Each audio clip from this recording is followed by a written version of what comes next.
하나, 둘, 셋, 하나, 셋.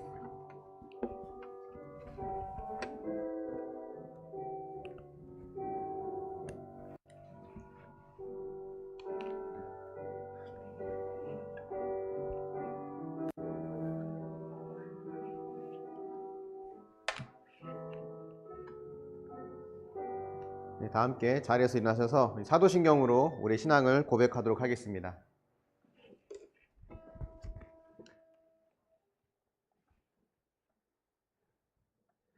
나는 전능하신 아버지 하나님 천지의 창조주를 믿습니다. 나는 그의 유일하신 아들 우리 주 예수 그리스도를 믿습니다. 그는 성령으로 잉태되어 동정녀 마리아에게서 나시고 본디오 빌라도에게 고난을 받아 십자가에 못 박혀 죽으시고 장사된 지 사흘 만에 죽은 자 가운데서 다시 살아나셨으며 하늘에 오르시어 전능하신 아버지 하나님 우편에 앉아 계시다가 거기로부터 살아있는 자와 죽은 자를 심판하러 오십니다. 나는 성령을 믿으며 거룩한 공교회와 성도의 교제와 죄를 용서받는 것과 몸의 부활과 영생을 믿습니다. 아멘. 하나님은 영이시니 예배하는 자가 영과 진리로 예배할지니라. 아멘. 우리 함께 찬양하며 주님께 나아가기 원합니다.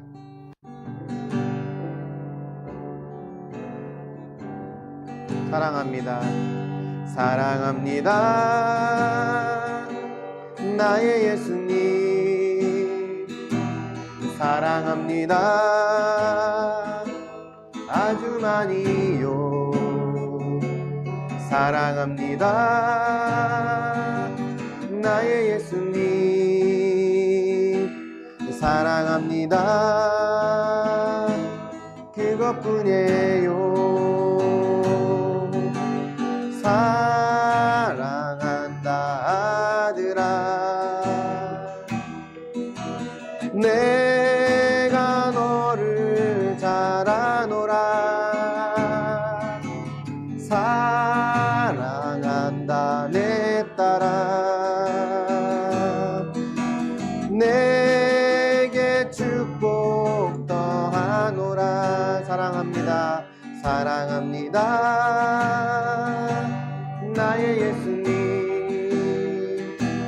사랑합니다. 아주 많이요. 사랑합니다. 나의 예수님. 사랑합니다. 그것뿐이에요. 사랑한다 아들아. 사랑한다 아들아.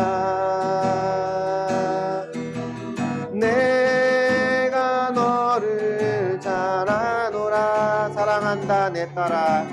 사랑한다 내 딸아.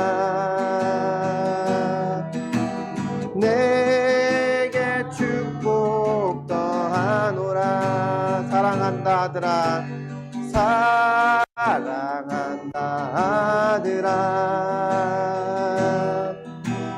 내가 너를 잘 아노라. 사랑한다 내 딸아. 내게 축복 더하노라. 내 주의 은혜 강가로 저 십자가의 강가로 내 주의 사랑 있는 곳 내 주의 강가로 내 주의 은혜 강가로 저 십자가의 강가로 내 주의 사랑 있는 곳 내 주의 강가로 내 주의 은혜 주의 강가로 내 주의 은혜 강가로 저 십자가의 강가로 내 주의 사랑 있는 곳 내 주의 강가로 내 주의 강가로 내 주의 은혜 강가로 저 십자가의 강가로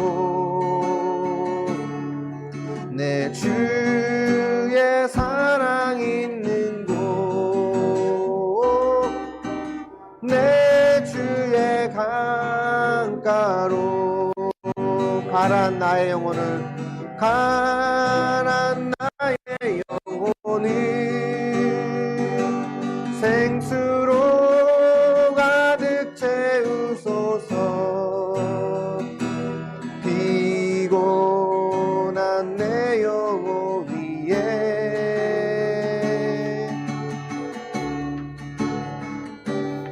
내 주의 은혜 강가로 저 십자가의 강가로 내 주의 사랑 있는 곳 내 주의 강가로 주 안에 있는 나에게 딴 근심이 있으랴 십자가 밑에 나가 내 짐을 풀었네 주 안에 있는 나에게 딴 근심이 있으랴 십자가 밑에 나가 내 짐을 풀었네 주님을 찬송하면서 할렐루야 할렐루야 내 앞길 멀고 험해도 나 주님만 따라가리 주 안에 있는 나에게 딴 근심이 있으랴 십자가 밑에 나가 내 짐을 풀었네 주님을 찬송하면서 할렐루야 할렐루야 내 앞길 멀고 험해도 나 주님만 따라가리 그 두려움이 변하여 내 기도 되었고 전날의 한숨 변하여 내 노래 되었네 주님을 찬송하면서 할렐루야 할렐루야 내 앞길 멀고 험해도 나 주님만 따라가리 내 주는 자비하셔서 늘 함께 계시고 내 궁핍함을 아시고 늘 채워주시네 주님을 찬송하면서 할렐루야 할렐루야 내 앞길 멀고 험해도 나 주님만 따라가리 내 주와 맺은 언약은 영불변하시네 그 나라 가기까지는 늘 보호하시네. 주님을 찬송하면서 할렐루야 할렐루야. 내 앞길 멀고 험해도 나 주님만 따라가리. 주님을 찬송하면서 주님을 찬송하면서 할렐루야 할렐루야. 내 앞길 멀고 험해도 나 주님만 따라가리.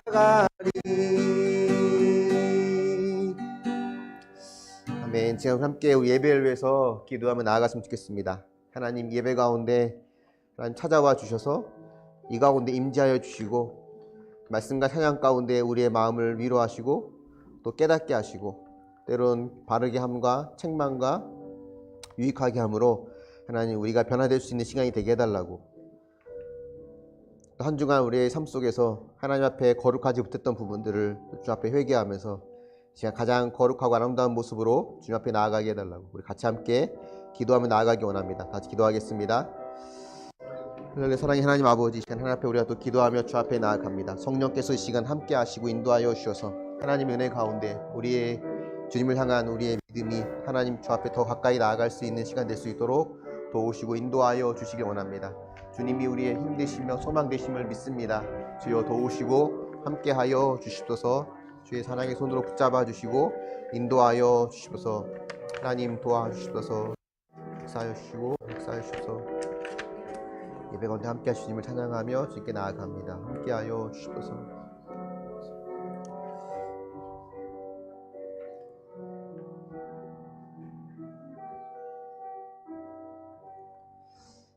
이 모든 말씀 예수님의 이름으로 기도합니다. 아멘. 네, 주보에 보시면 하이델베르크 교리문답 6번부터 8번까지 있는데요. 우리 같이 이것도 문답 서로 교독하도록 하겠습니다.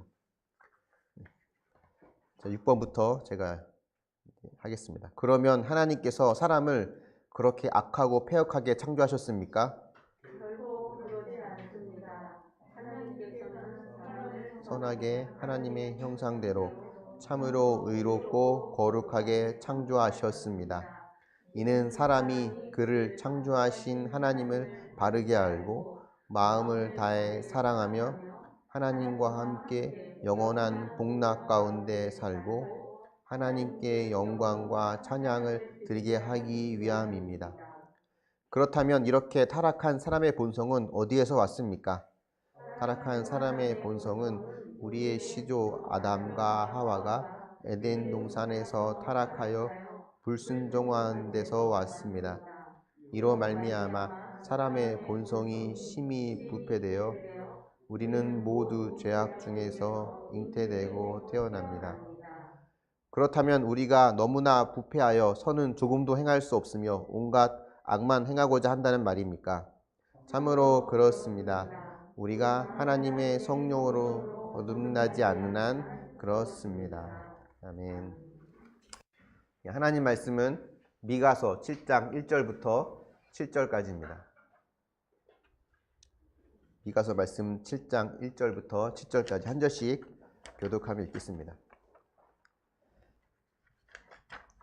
재앙이로다 나여 나는 여름 과일을 딴 후와 포도를 거둔 후 같아서 먹을 포도송이가 없으며 내 마음에 사모하는 처음 익은 무화과가 없도다.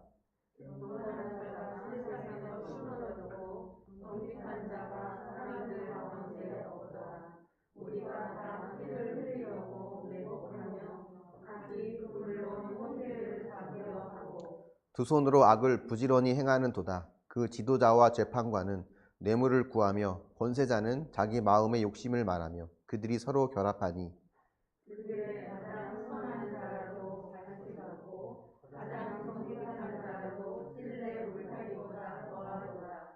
그들의 파수꾼들의 날 곧 그들 가운데 형벌의 날이 임하였으니 이제는 그들이 요란하리로다.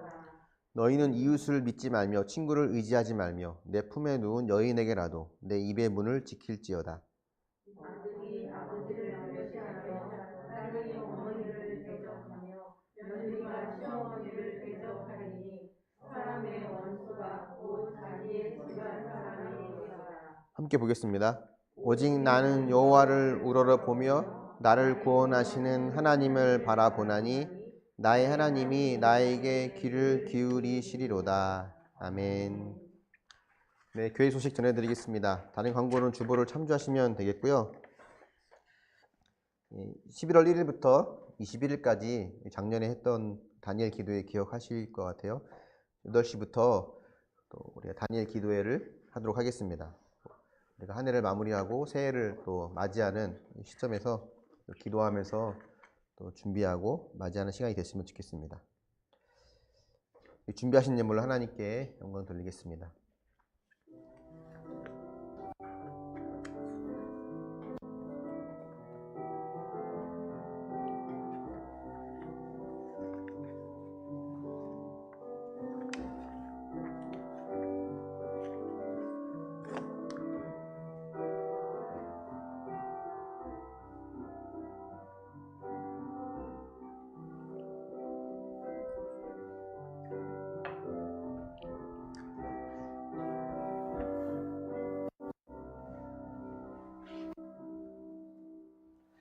잠시 기도하겠습니다. 사랑의 하나님, 우리가 하나님을 또 하나님께 감사하며 하나님께 예배를 드리는 이 시간, 또 우리의 마음을 담아 귀한 예물을 드립니다. 하나님 기쁘게 받아주시고 이 예물이 드려지고 쓰여지는 곳마다 하나님의 놀라운 열매가 있도록 주님 함께 하시고 인도하여 주시기를 원합니다. 우리가 무엇을 먹을까 마실까 무엇을 입을까 염려하는 자가 아니라 먼저 그의 나라와 그의 의를 구하고 또 그 모든 것을 더해 주시는 하나님의 손길을 경험하고 이 땅에서 하나님의 그런 은혜 가운데 살 수 있도록 도우시고 인도하여 주시옵소서. 감사드리며 예수님의 이름으로 기도합니다. 아멘. 오늘은 미가서 7장 마지막 장인데요. 7장 1절부터 7절까지 본문 정해져 있지만 7장 전체를 함께 보려고 합니다. 이 미가서 7장에 있는 내용을 우리가 보기 전에 미가서 선지자가 이제 이스라엘의 죄를 그동안 계속 지적해 왔죠. 책망해 오고. 이스라엘의 상태를 우리 몸에 걸린 질병으로 비유한다면 요새 암 환자가 많이 있으니까 암에 비유할 수 있을 것 같아요. 제 주변에도 암 환자가 적지 않게 있습니다. 한 가지 더 말씀드리면 우리 교회 그 인테리어 하셨던 집사님 기억나시나요? 처음 오실 때 교회 처음 인테리어 했던 집사님, 이분 대장암으로 이제 지금 암이 좀 상당히 진행이 된 것 같더라고요. 그래서 대장암이라고 기도해 달라고 이제 왔었는데 혹 생각나시면 또 기도해 주시면 좋겠고요. 어쨌든 주변에 이렇게 암 환자들이 많아요. 우리가 암도 우리가 잘 알다시피 1기 같은 경우 초기는 어렵지 않게 시술도 하고 또 완치율도 높습니다. 그죠? 근데 이제 그 2기, 3기, 4기까지 가고 말기가 되면 거의 이제 손쓸 수 없는 상황까지 가죠. 저도 암 말기 환자, 호스피스 병동에 있는 환자분들 신방할 때는 하나님 기적을 베푸셔서 이분이 나을 수 있도록 그렇게 기도는 잘 안 합니다. 이미 늦었다라고 보고 하나님께서 또 이분이 하나님께 또 하나님 품에 잘 안길 수 있도록 또 마지막으로 죽음을 잘 마무리할 수 있도록 그런 기도를 하죠. 이스라엘에 지금 이렇게 온 나라가 예를 들면 암에 이제 들었다, 암에 걸렸다라고 이제 이야기한다면 지금 이스라엘은 1기부터 4기까지 중에서 어디에 해당할까? 아마 말씀을 통해 보면 대략 아마 3기에서 4기로 넘어가는 정도? 그 정도지 않을까? 싶어요. 근데 3기에서 4기 넘어가면 완치율이 떨어지긴 하지만 그래도 아직까지 희망은 있습니다. 회복될 가능성이 있다는 말이에요. 근데 여기서 돌이키고 회복하지 않으면 마치 암 말기 환자가 죽음을 기다리는 것처럼 이스라엘도 심판과 멸망을 맞이할 수밖에 없다는 것을 이제 이야기하는 거죠. 그래서 그들이 어떤 상태인지 우리가 하나씩 좀 보려고 하는데요. 먼저 이 말씀 한번 같이 보겠습니다. 여기 보면 2절에 뭐라고 되어 있냐면 경건한 자가 세상에서 끊어졌다라고 합니다. 하나님을 두려워하는 자가 경건한 자잖아요. 하나님을 두려워하는 사람이 없는 거예요. 정직한 자가 사람들 가운데 없다고 합니다. 거짓을 일삼고 늘 속이기를 하고, 지난주에 본 것처럼 거짓된 추, 거짓된 저울 이런 걸 이용하는 거죠.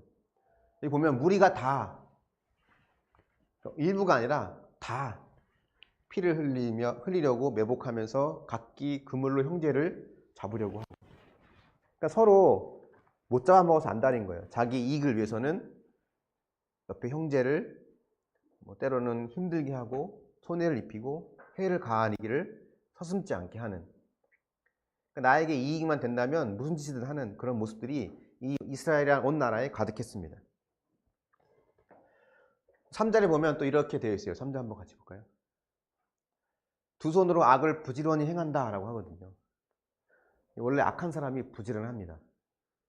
부지런하지 않으면 악한지 못해요. 악을 부지런히 행하고, 지도자와 재판관은 뇌물을 구하고, 권세자는 자기 마음의 욕심을 말하고, 그들이 또 서로 결탁합니다. 결합해요.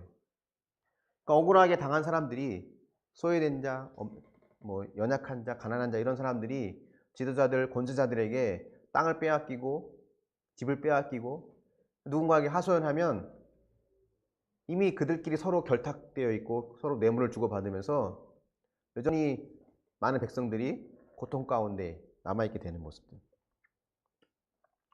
6절에 보면 사람의 원수가 곧 집안 사람이다 라고도까지 말을 해요. 그러니까 말씀으로 살아가는 데 있어서 가장 큰 걸림돌이 바로 자기 가족이에요. 그러니까 지도자들부터 백성들 일반 가족들까지 모든 사람들이 다 영적으로 깊은 병에 들었다는 거죠. 총체적 난국이라고 할 수 있습니다. 사실 근데 이런 모습들, 경건한 자가 세상에 끊어지고 하나님을 두려워하지 않죠. 사람들이 정직한 자는 없어지고 서로 자기 이익을 위해서 피를 흘리면서 그물을 치면서 형제를 잡으려고 하고, 이런 모습들은 오늘 우리가 살고 있는 이 시대의 모습과 크게 다르지 않습니다. 우리 한국 사회를 보여주는 것 같고 또 우리 교회의 모습을 보여주는 것 같아요. 신앙생활을 하지만 하나님을 두려워하지 않는 자들도 많이 있습니다. 신앙생활을 하지만 자기 이익을 위해서 뇌물을 구하고 욕심을 말하고 서로를 공격하는 모습들 많이 볼 수 있죠. 한국교회가 초창기에는 그러지 않았거든요. 지금은 우리 기독교인의 비율이 최소 10%는 넘는 것 같아요. 많이 줄었다고 해도 초창기에는 1%도 채 안 됐거든요. 0. 몇 프로였는데 그 0. 몇 프로의 기독교인들이 세상을 뒤집어 놓았잖아요. 여성들의 인권을 향상시키고 독립운동에 앞장서고 양심과 정직이 살아있는 사람들로 인정받고, 마치 사도행전 2장에 나와 있는 초대교회의 모습을 또 처음 우리 한국에 들어왔던 기독교인들의 모습이 바로 그와 같았습니다. 하지만 지금은 이제 많은 성도와 교회가 있지만 교회를 향한 시선은 늘 따갑고, 그죠? 부끄러운 모습을 많이 보이죠. 특히 코로나를 겪으면서 교회의 그동안의 어떤 가졌던 민낯을 다 그대로 보여주는 모양새가 됩니다. 그 이념과 신념을 떠나서 나의 이념과 신념을 표현하는 자유는 있지만 그것이 공공의 이익과 공동체의 건강에 안전에 위협이 된다면 또 다른 방법을 찾아보고 모색해야 되는 것이 일반적인 모습이고 상식적인 모습이지만, 그렇지 않은 모습들을 우리가 그동안 많이 교회가 보여줬던 것 같아요. 그랬을 때 우리가 교회가 정말 우리는 당신들을 사랑합니다, 이웃을 내 몸처럼 사랑합니다 라고 이야기했을 때 그것을 그들이 과연 귀담아 들을 수 있을까? 기독교는 사랑의 종교라고 말할 때 그들이 그것을 인정할 수 있을까? 이런 현실을 생각하면 참 막막하고 답답하기도 합니다. 근데 이런 답답한 분위기, 답이 보이지 않는 현실, 이 현실 속에서 미가는 그 현실을 애통해하고 탄식하고 있죠. 7장 전체의 분위기가 그런 분위기예요. 우리가 읽었던 7절까지의 분위기가 애통하고 탄식하는 분위기입니다. 요즘에는 이런 애통과 탄식, 이런 슬픔, 이게 정말 필요한 시대입니다. 우리가 주로 애통하고 슬퍼하고 탄식하는 거는 뭐냐면 자식이 대학에 떨어졌을 때라든가 내 사업이 잘 안 될 때라든가 뭐 내가 간절히 원하는 것이 내 뜻대로 안 되어질 때 이렇게 우리는 내 문제와 내 가족의 문제로 많이 국한되어 있긴 하거든요. 정작 우리가 정말로 탄식해야 될 부분은 교회가 교회다움을 잃어버렸다는 거에 대해서, 나 자신이 하나님을 믿는 사람으로 바로 서지 못했다는 거에 대해서 우리는 탄식하고 슬퍼하고 애통할 줄 알아야 됩니다. 이 미가의 탄식이 바로 그런 탄식이었어요. 근데 여기서 주의할 점이 하나 있습니다. 이런 주어진 현실과 답답한 상황들, 여기에 대한 탄식을 할 때 1절에 보면 미가가 이렇게 말하거든요. 재앙이로다 라고 하면서 나여, 나는 여름 과일을 딴 후와 포도를 거둔 후에 후와 같아서 먹을 포도송이가 없다. 내 마음에 사모하는 처음 익은 무화과가 없다. 내가 하나님께 드릴 열매가 없다라는 거예요. 우리는 가끔 이런 우를 범하기도 합니다. 한국 교회는 이래서는 안 돼. 이 나라는 이래서 안 돼. 라고 우리가 생각하고 비판을 하면서 동시에 나는 그들과 달라. 나는 아니야 라는 생각을 자연스럽게 하게 돼요. 은연중에 나는 의로운데 저들은 불의하다. 이런 생각들을 많이 합니다. 근데 미가는 1절에서 보면 뭐라고 말하냐면 재앙이로다 나여 하면서 자기 자신이 먼저 하나님 앞에 바로 설 수 없는 존재라는 것을, 내가 하나님께 드릴 열매가 없다라고 하는 것을 한탄하고 탄식합니다. 우리에게 필요한 부분이죠. 교회가 교회다움을 잃어버리고 이 시대의 진정한 목회자와 진정한 성도들을 찾아보기 어려운 현실을 탄식하면서 나 역시 세속적인 가치에 동화되고 있다고 하는 것을 부인할 수 없는 이 연약한 모습에 애통하는 모습, 이게 우리에게 필요합니다. 근데 이런 애통과 탄식이 왜 필요하냐면 이 과정이 있어야 회개를 할 수 있어요. 회개를 해야 또 회복할 수 있습니다. 회개라고 하는 것이 하나님 나의 죄를 용서해 주세요 라고 고백하는 것 그 이상의 의미가 있잖아요. 우리가 운전하다가 길 잘못 들면 내비게이션이 경로를 이탈했다라고 말하면서 다른 방향으로 안내하는 것처럼 회개라고 하는 것은 우리의 경로가 이탈되었다는 것을 인정하고 다시 원래 자리로, 원래 갈 목적지로 방향을 전환하는 거예요. 그러기 위해서는 지금의 현실에 대한, 지금 내 모습에 대한 애통함과 탄식과 슬픔이 있어야 됩니다. 시편을 보면 총 150개의 시가 있죠. 거기에는 감사의 시, 찬양의 시, 은혜로운 시가 많이 있습니다. 하지만 가장 많은 시는 애통과 탄식의 시예요. 그런 애통과 탄식이 시로 가득 차 있지만 항상 그 끝은 하나님을 향한 소망과 하나님에 대한 그런 결단으로 끝이 납니다. 지금의 현실에 대한 저주와 불만과 그런 어려움들을 막 토해내는 그런 내용으로 시작했지만 끝에 가면 꼭 하나님을 찬양하고 하나님을 높이는 걸로 바뀌게 되어 있어요. 7절에 보면 이제 이렇게 미가가 이야기합니다. 7절 말씀 볼까요? 시작. 오직 나는 여호와를 우러러보며 나를 구원하신 하나님을 바라보나니 나의 하나님이 나에게 귀를 기울이시리로다. 이 답답한 현실, 여기에 대한 애통함과 탄식 끝에는 우리의 마음이, 시선이 이제는 지금의 나의 현실이 아니라 하나님을 바라보는 마음으로 바뀌어야 된다는 거예요. 여기서 하나님을 우러러본다, 하나님을 바라본다 라고 하는 것은 그 하나님을 내가 전적으로 의지하고 그분에게 순종한다는 걸 말합니다. 100% 의지하고 순종하는 이 자세와 태도가 믿음이에요. 믿음은 단순한 지적인 동의가 아닙니다. 예수님이 나를 위해 죽으셨습니다. 그분은 부활하셨고 그분은 우리의 구원자이십니다. 라고 하는 이 문장을 내가 읽고 알고 그걸 받아들였다고 해서 그걸 믿음이라고 하지 않습니다. 믿음은 그걸 알고 있다면, 그걸 내가 믿고 받아들였다면 그분을 위해서 내 의지를 꺾는 거예요. 내 것을 포기하는 겁니다. 더 적극적으로 말하면 그분께 내 삶을 던지는 거예요. 그래서 믿음은 매일매일 나에게 순교적인 삶을 요구합니다. 매 순간 나를 내려놔야 되고 이를 꺾어야 되고.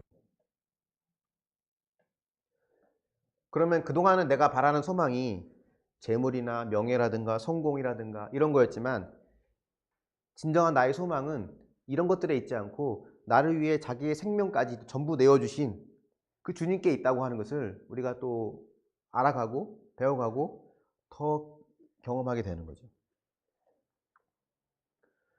내가 전적으로 의지할 수 있는 분은 오직 예수 그리스도 한 분뿐입니다.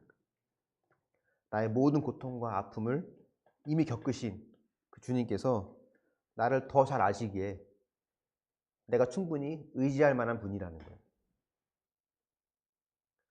누굴 우리가 의지할 수 있겠습니까? 자녀가 부모를 완전히 의지하는 것도 불가능합니다. 남편과 아내를 의지하는 것도 불가능하고 오직 주님만이 우리가 충분히 또 온전히 의지할 만한 분이 되시는 거예요. 여러분에게 주님 어떤 분입니까? 100% 의지하는 분입니까? 아니면 필요할 때 도움을 구하는 분입니까? 필요할 때만 도움을 요청하는 분이라면 주님은 나한테 그냥 비서예요. 내가 이거 필요하다고 얘기하면 비서가 탁탁 다 해결해 주는 것처럼 그냥 내가 언제든지 필요한 것만 얘기하면 다 갖다 주는 비서에 불과할 수 있습니다. 주님은 우리의 비서가 아닙니다. 주님은 우리의 구원자이시고 주인이세요. 우리가 의지하고 순종할 뿐이지 우리가 부려먹을 뿐은 아니라는 겁니다. 그래서 미가서에서 이야기하는 마지막 7장에서 첫 번째 주제는 하나님이 나의 유일한 소망이라는 겁니다. 한번 묵상해 보십시오. 무엇이 여러분의 삶의 가장 큰 애통함이고 탄식거리입니까? 그럼 애통함과 탄식의 현실 속에서 하나님을 전적으로 의지하고 순종하고 있습니까? 아니면 내 힘으로 하다가 안 되면 주님, 나의 비서이신 주님께 도움을 구하고 있습니까? 8절에 보면 미가가 이렇게 또 고백합니다. 8절 한번 같이 볼까요? 시작. 나의 대적이요 나로 말미암아 기뻐하지 말지어다. 나는 엎드러질지라도 일어날 것이요 어두운 데 앉을지라도 여호와께서 나의 빛이 되실 것이미로다. 보면 이렇게 말해요. 나의 대적이요 나로 말미암아 기뻐하지 말라. 나는 엎드러지더라도 일어날 것이다. 어두운 데 앉을지라도 여호와께서 나의 빛이 되실 것이다. 그러니까 이 말은요. 하나님께서 나를 회복시켜 주신다라고 하는 아주 강한 확신이 있을 때 할 수 있는 말이에요. 이스라엘이 멸망한다. 예루살렘이 멸망할 것이다. 라고 하는 것은요. 어느 선지자가 가장 먼저 이걸 선포했냐면 바로 미가가 가장 먼저 선포했습니다. 그 앞에 있는 예언자들은 하나님의 심판과 어떤 그런 하나님의 책망, 경고, 이 메시지를 전했지만 예루살렘이 멸망한다고까지 생각하지 못했어요. 예루살렘은 하나님의 도성, 하나님의 도시라고 믿었거든요. 하나님이 임재하신, 하나님이 다스리고 하나님 함께 하시는 그 성이 멸망한다고 하는 것은 하나님이 다른 주변의 이방신들에게 무릎을 꿇었다는 걸 말하는데 그들이 그걸 받아들이지 못하죠. 예루살렘이 어려움을 겪을지라도 망한다고까지는 생각하지 못했어요. 근데 미가는 망한다라고 말을 했습니다. 예루살렘이 멸망할 것이다. 지금 암이 온몸에 퍼져서 너희 지금 이제 3기, 4기 넘어가는데 여기서 정신 차리고 돌아오지 않으면 완전 말기로 가서 죽는다는 거예요. 죽을 수도 있다. 그걸 미가가 이야기하는 겁니다. 실제로 이 당시 이스라엘은 남과 북으로 나눠져 있었는데 북이스라엘은 이미 사망 선고를 받았어요. 얘는 암 말기 지나서 이제는 사망 선고 받은 거예요. 그래서 722년 BC 722년에 북이스라엘은 멸망을 하고요. 북이스라엘이 암에 비유했을 때 말기 선고를 받고 사망 선고를 받았다면 남유다는 아직 4기로 넘어가는 중이잖아요. 아직 기회가 있는데 여기서 돌이키고 회복하지 못했기 때문에 이 남유다는 그 뒤로 135년 뒤에 바벨론에 의해서 멸망을 당합니다. 그러니까 미가는 알았어요. 북이스라엘이 멸망하고 이제 머지않아 언젠가는 남유다도 멸망할 거라는 것을. 나라가 완전히 망해서 이스라엘이라는 나라가 지도에서 사라졌습니다. 그러면 어떤 소망과 희망도 없는 거잖아요. 근데 미가는 대적들에게 말하면 내가 멸망했다고 해서 기뻐하지 마라. 왜냐면 나는 엎드러져도 일어날 것이고 내가 어두운 데 앉을지라도 여호와께서 빛으로 내게 찾아오실 것이다. 이 미가의 고백은 이겁니다. 하나님은 절대 나를 포기하지 않는다라는 거예요. 이 심판과 멸망마저도 하나님은 나를 포기하지 않으시고 회복하기 위해서 내게 주신 일이다라는 거예요. 하나님은 절대로 우리를 포기하지 않으십니다. 우리가 넘어질지언정 또 때로는 어두운 가운데 내던져질지라도 하나님은 우리를 일으켜 주시고 내게 빛으로 다가오시는 분이에요. 내게 때로 허락해 주시는 이런 심판과 멸망의 사건은 우리로 하여금 회개하기 위해서 주신 일이라고 볼 수 있죠. 선지자들이 그동안 앞에서 쭉 얘기했던 미가뿐만이 아니라 수많은 선지자들이 하는 말들은 돌이키라는 거거든요. 돌이켜라. 돌이켜라. 이 돌이키라는 말을 이 이스라엘을 어떻게 이해했냐면 지금보다 더 열심히 예배를 드리고 지금보다 더 나은 제물을 드리는 걸로 돌이키는 줄 알았어요. 하지만 늘 말씀드렸지만 이들의 종교의식은 흠이 없었습니다. 아침과 저녁으로 번제를 매일 드리고 절기와 율법을 철저하게 지키고 더 이상 잘할 수 없을 만큼 완벽하게 종교의식을 잘 지켰습니다. 먹지 말라고 하는 부정한 음식은 먹지 않고 먹으려고 하는 것만 먹고 그러니까 먹고 마시는 것까지 일상생활 속에서 율법이 정한 것은 다 지켰어요. 돌이키라고 했을 때 이들께서 그것이 무엇인지 잘 이해하지 못했던 것 같습니다. 나밖에 모르는 이런 이기적인 모습들, 나의 이익을 위해서는 속이기를 서슴지 않는 모습들, 악하고 게으른 모습들, 공동체의 이익을 공동체에게 무관심하며 나의 이익을 위해서는 형제들에게 그물을 치고 피를 흘리기를 좋아해요. 그런 모습들 하나님께서 돌이키라는 거예요. 그래서 내가 엎드러질지라도 하나님이 나를 일으켜 줄 거라고 하는 이 고백은 하나님이 나를 포기하지 않는다는 믿음 가운데 나올 수 있는 고백입니다.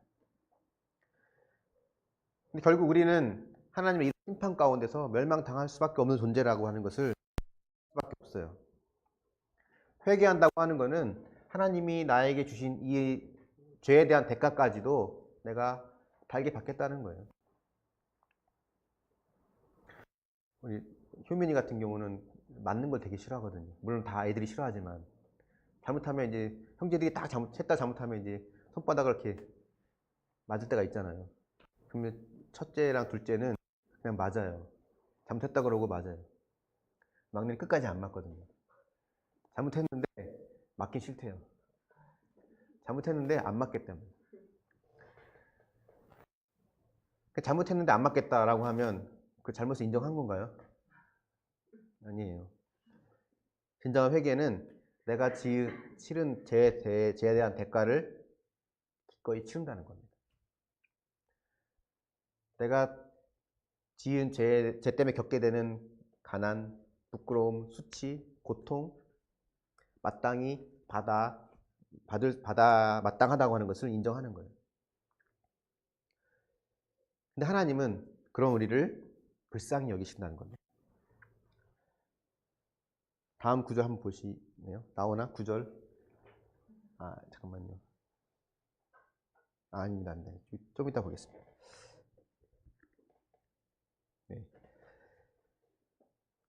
그래서 코로나라고 하는 것, 이 지금 우리가 겪고 있던 코로나라고 하는 것도 어떤 사람은 이게 하나님의 심판이다, 때로는 하나님의 심판이 아니다라고 말하는 사람들이 있는데, 뭐 그게 각자 의견이 다르니까 뭐 그 옳다 그렇다를 떠나서 어쨌든 이 코로나로 인해서 우리가 그동안 의지했던 많은 것들이 무너졌다라고 하는 것은 인정할 수밖에 없는 것 같습니다.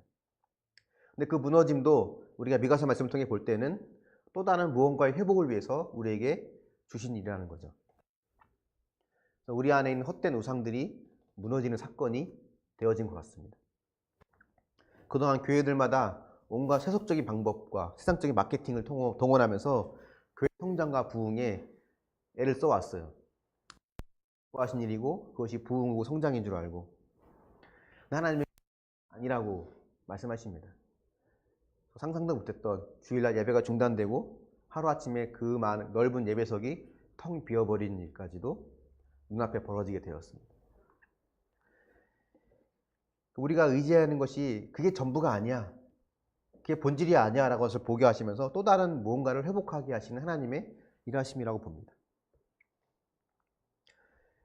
온라인으로 예배를 드리면서 오랫동안 뭐 예배를 드렸었죠. 3월달부터는 한 2달 정도 드렸고 8월달 한 달 반 정도 예배를 드리면서 온라인으로 예배를 드리다 보니까 신앙이 점점 뭐 약해지고 뭐 믿음도 뭐 흐지부지 되는 것 같고, 만약 그랬다면 어쩌면 우리는 껍데기뿐인 신앙으로 그동안 살아왔는지 모르겠어요.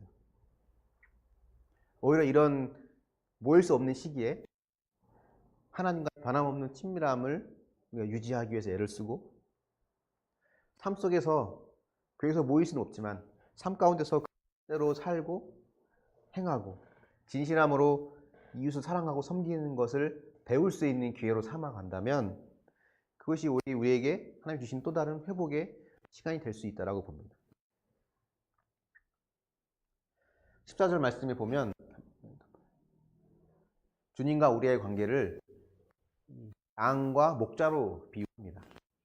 주는 주의 지팡이로 주의 백성 곧 갈멜 속 삼림에 홀로 거주하는 주의 기업에 양떼를 먹이신다라고 하죠. 이 양떼는 이스라엘 백성들, 하나님의 자녀들을 의미하죠. 성경에는 양과 목자로 우리의 관계를 많이 하나님과 우리의 관계를 묘사합니다. 양이 어떤 동물인가? 뭐 캐릭터로 그려져 있는 양을 보면 귀엽고 순하고 뭐 온순한 그런 동물로 우리가 알고 있지만 실제 그렇지 않습니다. 제일 고집세고 제일 나약하고, 목자를 떠나서는 절대 살 수 없는 존재가 바로 양이에요. 양은 눈이 굉장히 안 좋습니다. 시력이 굉장히 안 좋다고 해요. 그래서 양은 앞에 가는 양의 엉덩이만 보고 간다고 해요. 신체 구조상 구동에 빠지면 스스로 힘으로 빠져나올 수 없다고 합니다. 그러니까 앞이 보이지 않는 양이 홀로 어딘가를 산을 간다고 할 때는 목숨을 걸고 가는 거죠. 근데 그 양이 그 사망의 음침한 골짜기도 갈 수 있고 또 언제든지 푸른 풀밭에 누울 수 있는 이유는 목자가 있기 때문이거든요. 양은 목자를 절대적으로 의존하게 되어 있어요. 우리는 하나님을 절대적으로 의존하는 존재로 지음받았습니다. 근데 우리의 본성은, 우리의 성질은 하나님 없이 살고 그 죄성이 있거든요. 나는 하나님을 떠나려고 하고 하나님 없이 살려고 하고, 하지만 하나님은 이런 우리를 불쌍히 여기십니다. 그럴 수밖에 없는 나약한 존재라고 하는 것을 주님은 아세요. 19절에 보시면 한번 19절 같이 한번 보겠습니다. 시작. 다시 우리를 불쌍히 여기셔서 우리의 죄악을 발로 밟으시고 우리의 모든 죄를 깊은 바다에 던지시리다. 이게 진짜 하나님의 마음입니다. 때로는 온몸에 암이 퍼져서 멸망당하고 죽음을 당하는 최종 사망 선고를 받는 심판을 겪지만 그것이 하나님의 본심이 아니라 진짜 하나님의 본심은 다시 우리를 불쌍히 여기셔서 우리 안에 있는 모든 죄라고 하는 암세포들을 다 제거하시고 깊은 바다에 던지시고 하나님의 자녀로 다시 새롭게 되어지는 것이 하나님의 진짜 마음입니다. 근데 우리가 알다시피 하나님은 의로운 분이잖아요. 공의로운 분입니다. 다시 말하면 공평한 분이에요. 죄는 반드시 대가를 치러야 됩니다. 그냥 불쌍히 여기셔서 죄를 없애버리면 불공평해요. 그럼 죄는 대가를 치러야 되기 때문에. 그 주님이 하나님의 아들을 대신 우리에게 내어주신 거잖아요. 여기 나와 있는 죄악을 발로 밟고 바다에 던지는 것은 거저되는 것이 아니라 이미 주님이 대가를 치렀기 때문에 되어지는 겁니다. 이 모든 것이 가능했던 것은 우리를 불쌍히 여기는 그분의 사랑이기 때문에 그렇습니다. 이렇게 말씀하시는 것 같아요. 내가 다 알아. 토닥토닥 해주시면서 너의 아픔을 알고 너의 외로움과 억울함과 답답함, 두려움, 무서움을 다 알아. 그거 내가 다 가져갈게. 너는 그냥 내 품에 와서 편히 쉬지 않을래? 그래서 토닥토닥 해주실 수 있는 것 같습니다. 우리는 그분의 통치 안에 있기를 거부하는데 주님은 그런 우리를 불쌍히 여기셔서 주님의 손을 내밀어서 나를 이끌어 가세요. 그래서 그분 안에 있는 것이 얼마나 기쁜 것인지를 알게 하십니다. 그분의 통치 안에 있는 것이 얼마나 기쁜지를 경험하는 것, 그게 천국이에요. 천국은 우리가 죽어서 가는 먼 어떤 장소적, 멀리 있는 어떤 특별한 장소, 그것만을 의미하지 않습니다. 천국은 이 땅에서 우리가 그분의 통치 안에 있는 것, 그분의 다스림 안에 있는 것이 얼마나 기쁜지를 경험하고 그것을 영원히 경험하는 것이 천국입니다. 그래서 우리는 이렇게 말할 수 있는 거예요. 주님이 나의 유일한 피난처이시다. 미가서 7장의 두 번째 주제는 이렇게 잡을 수 있습니다. 그분이 나의 유일한 피난처이시다. 한번 묵상해 보십시오. 이게 주님은 어떤 분입니까? 피난처 되시는 분입니까? 아니면 나를 간섭하시는 분입니까? 내가 하고 싶은 걸 못하게 하는 분입니까? 지난주에 효건이가 분이라고 하는 거예요. 주님은 나의 피난처이신가? 아니면 나를 간섭하는 분인가? 여러분에게 어떤 주님이십니까? 나를 불쌍히 여기시는 그분의 따뜻한 사랑을 느끼고 있습니까? 그 사랑을 알기 위해서 내 안에 회개해야 될 죄는 무엇이 있을까요? 여러분 한번 말씀을 통해서 생각하는 시간을 가졌으면 좋겠습니다. 오늘 말씀의 결론을 맺어 보겠습니다. 이 심판의 내용이 미가서에 가득 차 있죠. 하지만 그 많은 심판의 끝은, 결론은 회복이에요. 내가 너를 불쌍히 여기고 너를 회복하겠다는 겁니다. 우리는 주님이 나의 유일한 소망이며 나의 피난처이라는 것을 늘 인정하고 기억해야 됩니다. 그 외에 다른 것이 나의 피난처고 내 소망이 되고 있다면 얼른 내려놓는 것이 지혜입니다. 아니면 하나님이 그걸 무너뜨리는 사건을 우리에게 주실 수 있거든요. 왜냐하면 우리를 사랑하시기 때문에, 포기할 수 없기 때문에. 그래서 한때는 하나님 왜 나만 갖고 그래? 왜 나만 이렇게 힘들게 해? 왜 나에게만 이래라는 불평과 불만을 쏟아냈지만 어느 순간 그분 안에 있는 것이 얼마나 기쁜 일인지를 알 때는 하나님 왜 나만 사랑하시지? 왜 나만 이렇게 사랑하실까? 라는 고백으로 바뀌게 되리라고 믿습니다. 그 고백으로 주님이 우리의 유일한 피난처이시며 나의 소망이시고 나의 구원 되심을 인정하고 그 큰 사랑을 경험하고 누리며 살아가는 우리 모두가 될 수 있기를 예수님의 이름으로 축원합니다. 아멘. 우리 함께 찬양하며 또 기도의 자리로 나아가기 원합니다. 나의 피난처 예수 의지예요. 함께 찬양하겠습니다.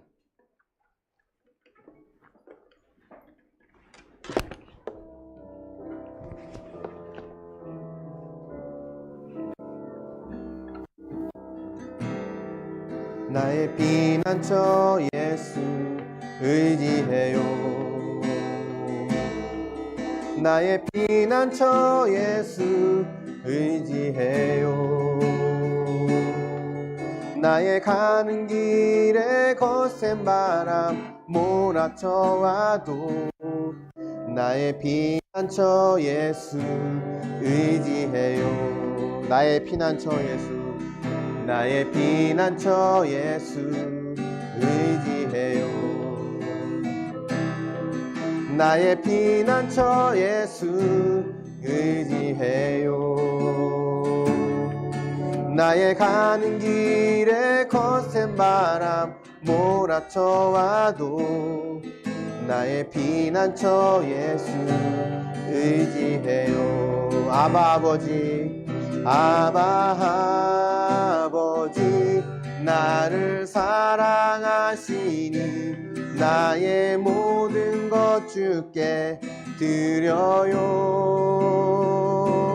아바 아버지, 내가 여기 있으니 주님 영광 위하여 써주세요. 나는 영원히 주님, 나는 영원히 주님 사랑해요. 나는 영원히 주님 사랑해요. 세상 어떤 것도 나의 사랑 끊을 수 없네.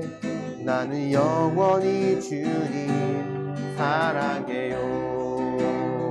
나는 영원히 주님 사랑해요. 나는 영원히 주님 사랑해요. 세상 어떤 것도 나의 사랑 끊을 수 없네. 나는 영원히 주님 사랑해요. 아바 아버지, 나를 사랑하시니 나의 모든 것 주께 드려요. 아바 아버지, 내가 여기 있으니 주님 영광 위하여 써주세요. 아바 아버지, 아바 아버지, 나를 사랑하시니 나의 모든 것 주께 드려요. 아바 아버지, 내가 여기 있으니 주님 영광 위하여 써주세요. 아바 아버지, 아바 아버지, 나를 사랑하시니 나의 모든 것 주께 드려요. 아바 아버지, 내가 여기 있으니 주님 영광 위하여 써주세요. 우리 말씀을 기억하면서 함께 기도했으면 좋겠습니다. 내가 탄식하고 애통하고 슬퍼하는 것은 무엇인지 한번 생각해 봤으면 좋겠습니다. 교회가 교회담을 잃어버렸던 모습, 어쩌면 우리가 성도로서 이 땅의 교회로서 살지 못했던 연약한 모습들, 여기에 대한 애통과 탄식이 있게 해주시고 이것이 또 회개로 나아가고 또 그것이 또 회복으로 이어질 수 있도록 하나님 우리를 붙잡아 주시면서 하나님 주님이 나의 유일한 피난처이시고 나의 유일한 소망이심을 알게 해달라고, 그분의 통치 안에 있는 것이 세상의 그 어떤 것보다도 기쁘고 행복하다는 것을 알게 하여 주시고, 내가 어떤 상황에 있든 나를 불쌍히 여기시는 그 주님의 마음, 나의 모든 죄를 짓밟고 깊은 바다에 던지시면서 나를 끌어안아 주시는 하나님의 사랑을 내가 알고 그분 안에서 참된 기쁨과 회복을 경험할 수 있게 해달라고, 오늘 말씀을 기억하면서 주님 앞에 기도의 자리로 나아가기 원합니다. 다 같이 기도하겠습니다. 할렐루야. 사랑의 하나님 아버지, 감사합니다. 이 시간 하나님 앞에 우리의 모습을 돌아볼 때 연약하고 부족한 죄인임을 고백합니다. 주님이 우리의 유일한 피난처이시며 소망이심을 우리가 믿습니다. 하나님, 주님 외에 다른 것을 의지했던 연약한 모습을 회개합니다. 주님, 불쌍히 여겨 주시소서. 늘 내 문제와 내 가족의 문제에만 국한되어 있었지만 하나님, 이제는 하나님 이 땅에서 하나님의 자녀로 살지 못했던 것들, 하나님 거룩과 정직과 하나님 깨끗한 모습을 살지 못했던 나의 연약함을 회개하길 원합니다. 주님, 도와주시옵소서. 교회가 교회답지 못했음을 회개하게 하여 주시고 성도가 성도하지 못했음을 회개하며 주님 이 땅에서 하나님의 자녀로 빛된 삶으로 살아낼 수 있도록 도우시고 역사하여 주시길 원합니다. 때론 고난과 심판과 하나님 경고의 말씀을 주실 때라도 하나님 그것이 끝이 아니라 다시 불쌍히 여기시며 회복하게 하시는 하나님의 손길임을 믿습니다. 하나님 도와주시옵소서. 나를 포기하지 않으시는 그분의 사랑을 믿습니다. 함께하여 주시고 만져주시고 붙잡아 주시옵소서. 하나님 인도하여 주시옵소서. 사랑의 하나님, 우리 안에 있는 연약한 모습을 주 앞에 또 내려놓고 가장 거룩하고 정직한 모습으로 나아가길 원합니다. 이 땅에서 하나님 교회로서의 삶을 살지 못했던 우리의 모습을 지금 회개합니다. 성도로서 또 목회자로서 하나님 이 땅에 빛과 성으로 살지 못했던 우리의 모습을 주님 불쌍히 여겨주시고 용서하여 주시옵소서. 주님이 우리의 유일한 피난처이고 소망이신 줄 우리가 머리로는 알지만 삶 속에서는 내가 의지하는 것들 또 다른 것들을 바라보며 세상의 성공과 또 수많은 재물을 또 소망으로 삼으며 살았던 우리의 연약함을 주님이 아십니다. 주님 불쌍히 여겨주셔서 하나님 그 모든 것들을 주 앞에 내어놓고 늘 주님을 떠나고 싶어하는 하나님 어리석은 양 같은 모습이지만 그럼에도 불구하고 불쌍히 여기셔서 다시 끌어안아 주신 하나님의 사랑을 우리가 경험하고 알고 깨달아 갈 수 있도록 도우시고 인도하여 주시기를 원합니다.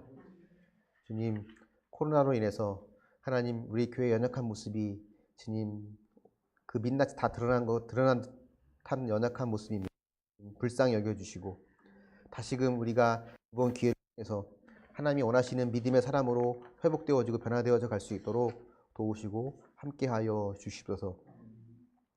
지금은 나를 위해 십자가에서 죽어주신 우리 주 예수 그리스도의 크신 은혜와 영원 전부터 우리를 사랑하시며 자녀 삼아주신 하나님 아버지의 무궁하신 사랑하심과 늘 말씀을 깨닫고 말씀대로 살아갈 수 있도록 힘을 더해주시는 성령님이 함께 하시는 역사가 오늘도 주의 말씀을 듣고 또 미가서 말씀을 정리하며 이 땅에서 종교인으로 살아가는 것이 아니라 참된 신앙인으로 살아갈 것을 결단하고 소망하고 다짐하는 모든 주의 백성들 머리 위에 그들의 가정과 교회와 마음 깊은 기도의 제목과 이 나라 민족과 열방들 위에 이제부터 영원까지 함께 있을지어다. 아멘.